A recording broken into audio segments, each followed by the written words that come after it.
Sejam muito bem-vindos a mais um episódio, o episódio número 76 do Política que Interessa, onde vou falar de uma frase que marcou esta semana do Ministro da Educação e seguimos para mais uma ronda de análise aos debates para as presidenciais. Venham comigo.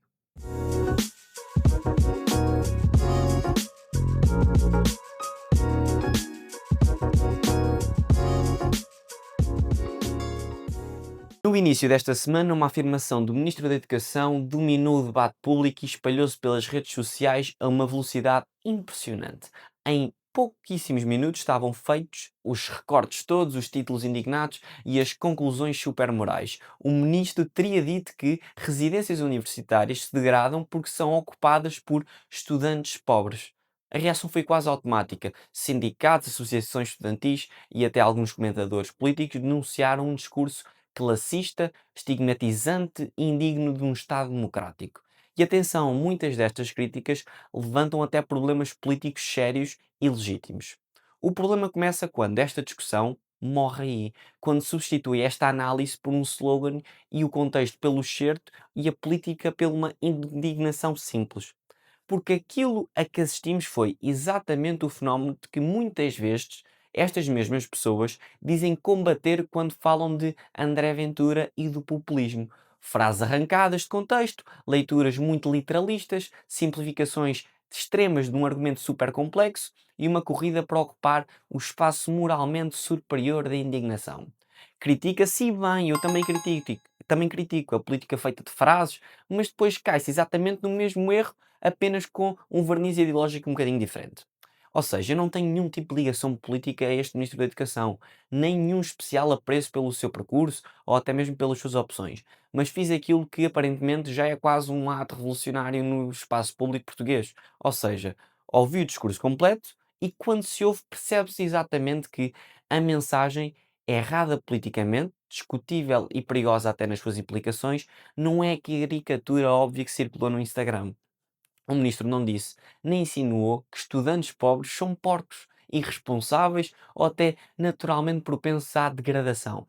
Essa leitura diz mais sobre quem a faz do que sobre o próprio discurso do ministro. Ou seja, o argumento aqui começa com a discussão séria. Quando um serviço público fica associado quase exclusivamente a uma população, no caso com menos poder económico, menos capital simbólico e menor capacidade reivindicativa, esse serviço tende a ser tratado pelo próprio Estado, como uma mera política assistencial e não como uma infraestrutura bastante estratégica. Não é um problema moral dos estudantes, é um problema político do Estado. O ministro descreve este mecanismo como estrutural, mas fala de forma um bocadinho desastrada, admito, sem nenhuma consciência do peso social das suas palavras e sem assumir a responsabilidade política que decorre, obviamente, neste tipo de diagnóstico. Ou seja, as residências universitárias não se degradam porque são usadas por os tais estudantes pobres. Não, degradam-se porque o Estado investe claramente menos naquilo que serve quem tem menos voz. É uma boa leitura, porque a ação social no ensino superior é vista como despesa e não como um tipo de investimento. Porque quando os utilizadores de um serviço não pertencem às classes médias ou altas, ou seja, aqueles que conseguem reclamar, pressionar, processam mais, consegue-se a degradação torna-se praticamente e politicamente tolerável. Isto não é novo, não é nada polémico e não é ideológico, é uma constante histórica de algumas das políticas públicas do nosso país. O problema é que esta leitura existe pensamento político, existe contexto, existe tentar fugir à lógica binária das redes sociais. E isso dá algum trabalho, e dá muito mais trabalho do que partilhar um certo com uma legenda indignada e sentir que se fez a sua parte. O espaço público ficou assim refém de uma nova lógica em que ouvir um discurso inteiro é visto como quase uma cumplicidade e tentar compreender um argumento que é confundido com defendê-lo.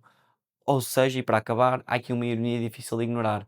Muitos dos criticam com razão os slogans fáceis da extrema-direita de André Ventura e que eu critico também comportaram-se exatamente da mesma forma. Ou seja, muda o alvo, muda o campo político, mas a lógica foi muito idêntica. A um mês das presidenciais, de 18 de janeiro de 2026, há uma tentação enorme em conseguirmos transformar isto numa corrida de cavalos com gráficos, setinhas. Eu vejo tantas sondagens, subiu 0,6, desceu 0,6. Aquele vício nacional de achar que a política é completamente uma tabela classificativa no fim de semana. Só que desta vez a fotografia é mesmo até é relevante por uma razão simples. Não temos presidente eleito à primeira volta de todo e, pior ainda, nem sequer conseguimos adivinhar um consenso sobre quem vai à segunda volta. A única certeza é essa: vamos de certezinha a duas voltas. E as sondagens vistas com o cuidado que elas exigem, como já tivemos aqui o exemplo, mostram uma coisa clara. Há um bloco de três que, dependendo do estudo, troca de posições, mas anda essencialmente colado por margens mínimas. No agregado que a Renascença fez na sua notícia, que vou deixar na descrição, fez nas últimas sondagens, aparece Marcos Mendes ligeiramente, insignificativamente à frente, com André Ventura logo por trás e de seguida Henrique Gouveia e Melo muito perto, com quase 19%. Ou seja, este empate técnico que já aqui falámos. Isto significa que, com margens de erro normais, o primeiro pode ser facilmente o terceiro, sem que exista uma grande mudança real no país. Pode ser só ruído estatístico a ser vendido como um drama político, como se vê nas televisões. Aparece o Almirante em terceiro, aparece o Marcos Mendes em terceiro. Agora, há aqui dois factos políticos que importam mais do que esta ordem exata. Primeiro, desde que os debates começaram, há uma tendência que se tem claramente repetido e é mais do que uma leitura. Ou seja, Gouveia Melo perde claramente Gaza cada vez que fala e Coutinho de Figueiredo ganha claramente algum balanço. Olhando para para a evolução do agregado desde 17 de novembro, notas precisamente isso. O Almirante cai alguns pontos e o Cotrim consegue crescer de forma mais visível e mais numérica dos outros concorrentes diretos. Isto é importante porque nos diz claramente que a campanha não está a ser congelada, está a mexer muito. Qualquer coisa pode mudar o jogo todo. E está a mexer onde muita gente não esperava, sobretudo no espaço urbano mais jovem, mais saturado do sistema de sempre que eu muitas vezes aqui caracterizo. Segundo, há um debate que é quase sempre escondido quando se faz a conversa do Ventura está em primeiro. Uma coisa é que já vimos aqui, é liderar a primeira volta, outra é ganhar a segunda, e aqui o padrão tem sido sempre consistente. Em vários cenários de segunda volta, Ventura aparece sempre com um teto muito baixo, não porque o país é muito democrático e muito fofinho, não, porque o seu voto continua a ser apenas altamente polarizador, e isso numa segunda volta que costuma ser fatal. A própria leitura agregada da Renascença aponta para isso. Ventura aparece super forte na primeira volta, mas muito limitado quando a pergunta passa a ser, num frente a frente, quem ganha? Ou seja, e é aqui que temos que olhar e que a campanha vai ganhar uma lógica mais real. Não é quem fica em primeiro, é quem consegue claramente construir uma maioria na segunda volta. Não vale a pena ganhar, depois vão perder. O Ventura demonstra isso. O tabuleiro real, e é esta matemática política por trás, que hoje olhamos para as sondagens e para aquilo que os debates estão a fazer ao eleitorado e dá claramente para resumir este tabuleiro de forma bastante simples.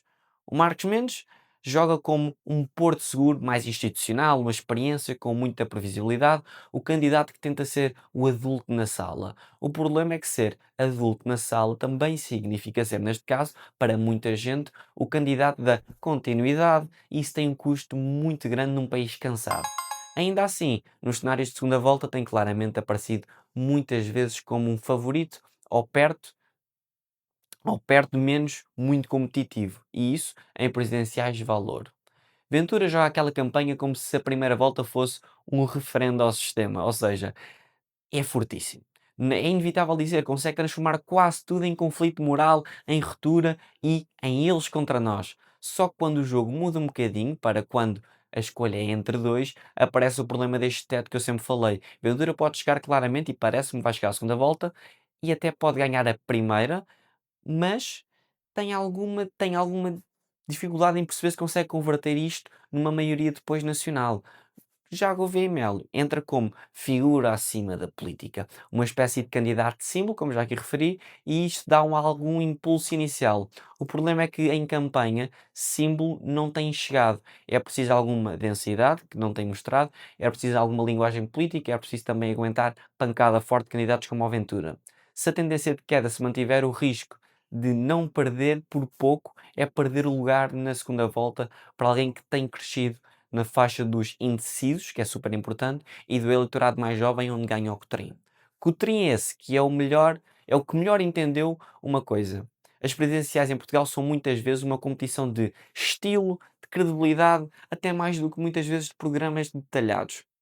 e nos debates tem provado isso mesmo. Tenta parecer preparado, rápido, tecnicamente confortável e ao mesmo tempo conciliar com a com marcar a diferença para não ficar muito espremido entre o sistema e o protesto. Não é por acaso que aparece como um dos que mais cresceu desde o arranque dos debates. É significativa essa mudança.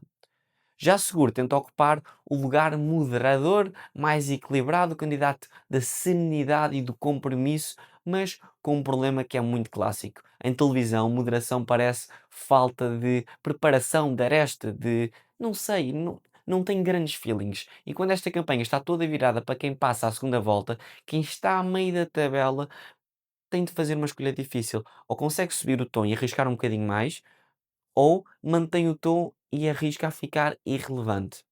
E os debates? É aqui que eu vou acabar.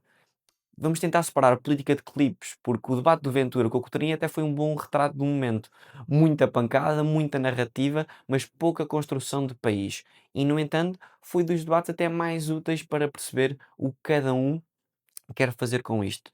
Coutrinho entra com uma estratégia clara, fala para eleitores do Chega, como quem diz: eu sou também uma alternativa ainda mais eficaz para mudar coisas, enquanto tu, Ventura, gritas, mas não ganhas. E fechou muito nesta linha, com uma mensagem de voto útil dirigida a quem quer mudança, mas não quer Ventura claramente em Belém. Ou seja, teve um discurso mais agressivo, sim, mas muito calculado. Sabe que o seu crescimento depende muito de conseguir roubar votos ali, ou seja, a quem está saturado do sistema, mas não quer ir até ao fim pelo populismo de André Ventura. Para terminar, Ventura fez o que Ventura faz: transformar todo o debate num combate cultural e no julgamento moral do adversário. Elites, país real, imigração, pensões e o resto do menu habitual que já estamos a ser habituados no seu serviço. A diferença é que num frente a frente com o Cotrim, isso tem um risco. O liberal não costuma fugir ao confronto e consegue expor com alguma eficácia o que aconteceu, o problema das contas e das promessas sem nenhum tipo de sustentação que o mesmo apresenta. Quando o Cotrim lhe atira para cima da mesa o impacto das medidas como a equiparação das pensões, não está a discutir as pensões, está só a discutir a credibilidade do mesmo. E credibilidade é o que decide estas segundas voltas. Chegamos assim ao fim de mais um episódio do Política que Interessa. Realçar a importância de deixarem like e subscreverem. Volto a deixar, como sempre, aqui as minhas redes sociais. E desta vez fazer um aviso. Na terça-feira vai ser um episódio diferente. Fiz um daily vlog deste mesmo programa. Vão acompanhar o meu dia em completo. Obrigado por estarem desse lado. É sempre um prazer. Na próxima semana voltamos a encontrar. Até lá.